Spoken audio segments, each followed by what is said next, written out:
mula sa University of Mindanao.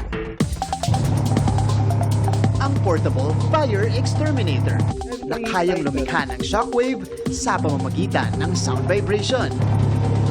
Yung device namin is for instantaneous fire. Yung sisimula pa lang, yun ang nagkaganda ng device namin kasi pwede siyang ilagay sa ceiling.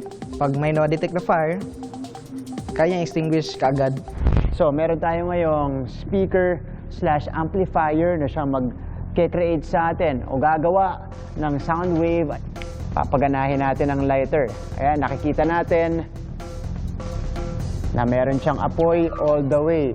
Pero kapag tinapat natin dito sa area na to, kung saan lumalabas yung shockwave, mawawala ang apoy pagmasdan.